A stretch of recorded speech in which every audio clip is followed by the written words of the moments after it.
السلام عليكم، ازيكم عاملين ايه؟ يا رب تكونوا في افضل صحه واحسن حال. تعالي بقى النهارده اقولك ازاي تحولي وش اللبن لزبده فلاحي وسمنه فلاحي مرمله وقشطه ومرته. دي كل الحاجات اللي احنا طلعناها من وش اللبن بتاعنا. هبدا اول حاجه اجيب القشطه اللي انا جمعتها او وش اللبن اللي انا جمعته من اللبن بعد ما بغليه ويبرد بشيله في التلاجة، وتاني يوم اقوم شايله الوش بتاعه وحاطاه في العلبه دي. كل وش بحطه في العلبه بحط عليه ذره ملح بسيطه عشان القشطه بتاعتنا ما تمررش. ببدا هنا انزل القشطه اللي انا جمعتها او وش اللبن واحطه في الطبق ده. طبعا القشطه انا لسه مخرجاها من التلاجة على طول وابدا اشتغل فيها وهي ساقعه، مينفعش اسيبها تبقى لدرجه حراره الغرفه. خليكي معايا عشان اقولك كل الخطوات ازاي بنحول وش اللبن للزبدة والسمنة الفلاحي المرملة والمرتة كمان. ببدأ انزل وش اللبن كده بالمعلقة لحد ما افضي كل العلبة. تقريبا العلبة دي حوالي ربع كيلو قشطة او ربع كيلو وش لبن يعني. ابدأي حط القشطة في الاول في طبق يكون غويط ومحكم شوية صغير مش واسع عشان تعرفي تلمي فيه القشطة بتاعتك. هتبدأي تاخدي القشطة كده بالدوران وتلفي في اتجاه واحد. طبعا هي الوقت القشطة ساقعة فعشان كده لازم نبدأ بيها في المرحلة دي لازم تكون ساقعة معاكي. تبدأي تلفي. انا هصورلك كل المقاطع او كل مرحلة يعني عشان تبقي عارفة ازاي تمشي في الخطوات بتاعتك في القشطة. تبدأي تلفي لحد ما تشوفي هتعمل ازاي. انا هصورلك المرحلة اللي بعدها برضو معايا في الفيديو. طبعا هي بتاخد شوية وقت معاكي يعني حوالي ربع ساعة كده لحد ما تطلعيها بالشكل النهائي، بس انا قصيت لك المقاطع دي عشان تشوفي برضو ايه كل مرحله بتبقى ماشيه ازاي. بصي هنا القشطه اتحولت معايا لشكل كريمي كده. دي كده بدايه مرحله الزبده. شوفي هي هنا مسكت ازاي، بقت عباره عن كره زبده. طبعا لسه هبدا الف فيها برضو تاني.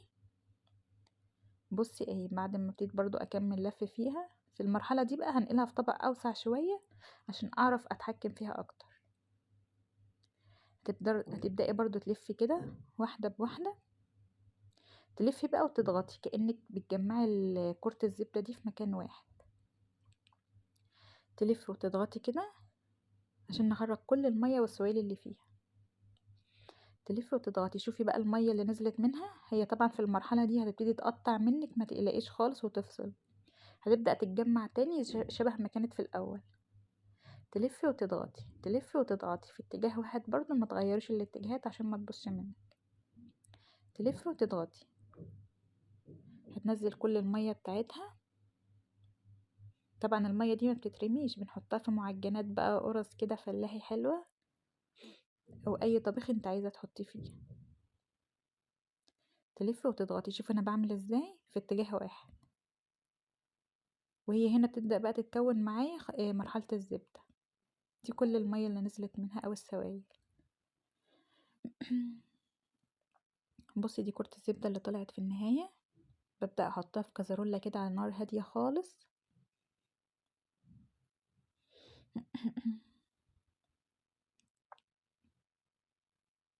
انا هنا هوريكي ازاي النار بتكون هادية جدا كأنك هتحطي عليها حلة الرز.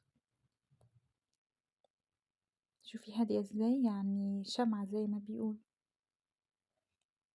اول ما بتحطي كرة الزبدة كده بتبدأ تنزل السمنة او تسيح.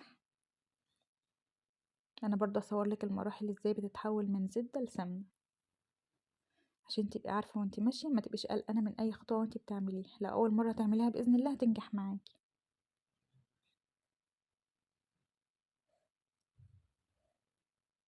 بصي هنا بدأت تسيح اكتر. بصي هنا برضه بتسيح خالص اهي.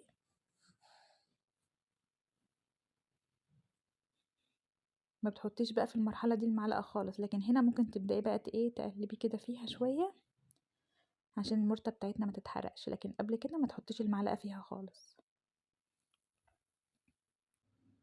هنا بقى بتبدأي تقلبي في المرتة بتاعتك. شوفي السمنة يا جماعة بقت عاملة ازاي، مسيحين دهب مش قشطة. هنا خلاص كده مرحلة السمنة تعتبر اكتملت خالص. وطبعا اللي طلع ده بيكون المرتة بتاعتنا. طبعا دوت بنحط عليه ذرة ملح كده بسيطة وتكليب ألف هنا. بصي احنا هنا بنصفي السمنة ازاي. بتصفيها بقى وتشيلها في البرطمانات في التلاجة او الفريزر عادي زي ما تحبي. بس في الجو الشتا اللي احنا فيه ده طبعا ممكن تسيبيها بره التلاجة عادي. يا ريت بقى تحطولي لايك واشتراك زي ما انا وفيتكم حقكم في الفيديو وشرحت لكم كل الخطوات، انتوا كمان تحطولي لايك واشتراك.